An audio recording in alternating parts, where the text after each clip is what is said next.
और यूपी चुनावों में पहले चरण की वोटिंग के लिए अब कुछ ही वक्त बाकी रह गया है। पार्टियों ने उम्मीदवारों की सूची भी जारी करना शुरू किया और आज बीजेपी अपने उम्मीदवारों की पहली लिस्ट जारी कर सकती है, जिसमें कि पहले और दूसरे फेज के प्रत्याशियों के नाम शामिल हो सकते हैं। उधर समाजवादी पार्टी अध्यक्ष अखिलेश यादव आज एक प्रेस कॉन्फ्रेंस करने वाले हैं, जिसमें कि वो आजाद समाज पार्टी के साथ गठबंधन की किए जाने के ऐलान को कर सकते हैं। एक रिपोर्ट।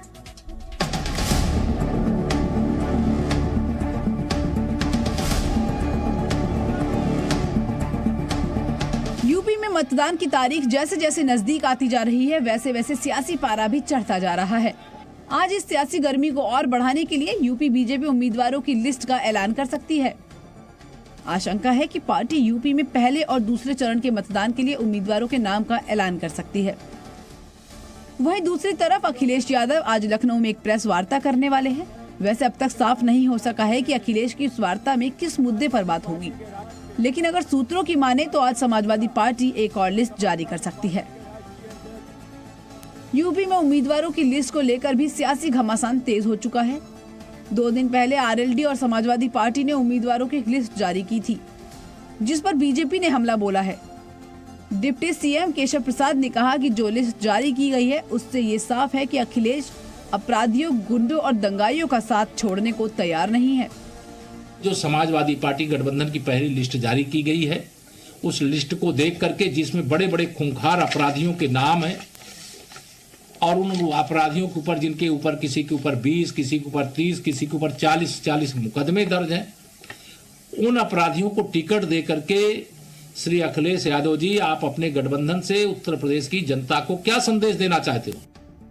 यूपी सियासी घमासान लिस्ट पर ही नहीं, नेताओं के दल बदल की नीति को लेकर भी जारी है। शुक्रवार को स्वामी प्रसाद मौर्य समेत कई नेता समाजवादी पार्टी में औपचारिक रूप से शामिल हुए। अपने भाषण में स्वामी प्रसाद मौर्य ने कहा कि हम लोगों के इस्तीफा देने के बाद बीजेपी के लोगों को अब नींद नहीं आ रही है। भारतीय जनता पार्टी जिनको कभी विधायकों, सांसदों और मंत्रियों से बात करने का वक्त नहीं मिलता था, हम लोगों के इस्तीफा देने के बाद उनकी नींद हराम हो गई है, नींद ही नहीं आ रही है। लेकिन बीजेपी का दावा है इन नेताओं के जाने से उसे कोई फर्क नहीं पड़ेगा और वो यूपी में 2017 वाला करिश्मा ही दोहराएगी। चुनाव के रिजल्ट के बाद उनके आंसुओं के पहाड़ दिखाई पड़ेंगे, आप चिंता मत करिए। उत्तर प्रदेश में या देश के अन्य हिस्सों में भी भारतीय जनता पार्टी की जो राष्ट्रवादी विचारधारा है वही विकास की धारा है और उसी विकास की धारा के साथ भारतीय जनता पार्टी लोगों के आशीर्वाद के साथ लगातार जाती रही है और इस तरह की एंट्री और एग्जिट से जो है भारतीय जनता पार्टी के ऊपर कोई फर्क नहीं पड़ता। यूपी में अब तक के सियासी घमासान से ये बात तो साफ हो चुकी है कि बीजेपी और समाजवादी पार्टी के बीच जोरदार टक्कर होने वाली है और लिस्ट के जारी होने के बाद ये घमासान और बढ़ेगा। लेकिन सियासी महाभारत में जीत किसकी होती है, ये तो जनता ही तय करेगी। ब्यूरो रिपोर्ट, जी मीडिया। यूपी में चुनाव आयोग ने 15 जनवरी तक रैलियां, सभाएं, नुक्कड़ बैठकों पर रोक लगा दी थी ताकि कोरोना को काबू किया जा सके।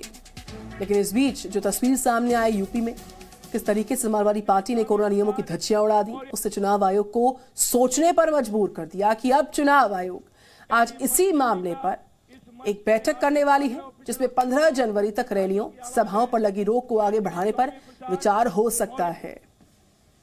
इस बीच राष्ट्रीय पार्टियों के लिए एक अच्छी खबर भी है कि दूरदर्शन, ऑल इंडिया रेडियो पर अब वो दोगुने समय तक अपने प्रचार कर पाएंगी। रैलियों में हो रहे नियमों के उल्लंघन को देखते हुए चुनाव आयोग जो है उसने प्रसार भारती के साथ बात करके ये फैसला किया। मंत्री जी का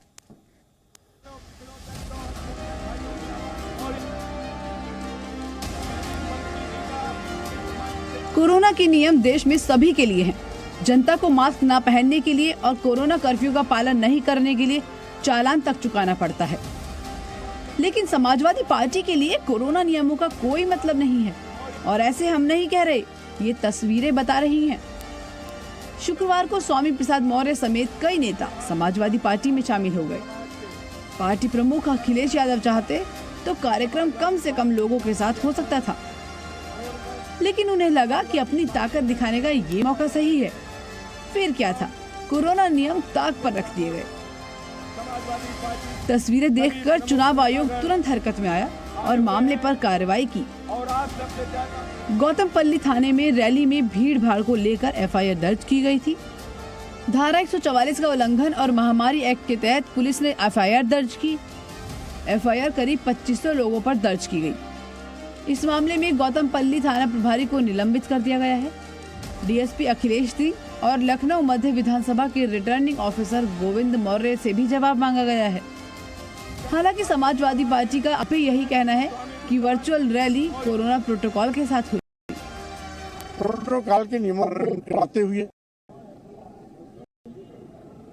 जगह जगह वर्चुअल कार्यक्रम है, तो एलईडी तभी मास्क लगाए थे, मैं स्वयं मास्क लगाया था। लेकिन बीजेपी ने समाजवादी पार्टी पर इस मामले को लेकर हमला शुरू कर दिया है।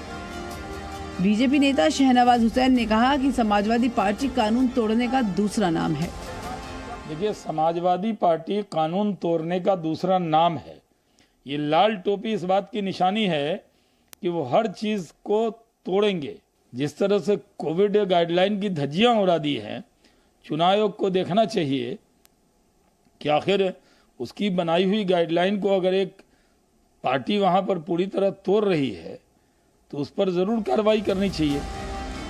फिलहाल समाजवादी पार्टी की इस लापरवाही को लेकर आयोग ने कार्रवाई तेज कर दी है। देखना होगा कि समाजवादी पार्टी अपनी सफाई में क्या कहती है।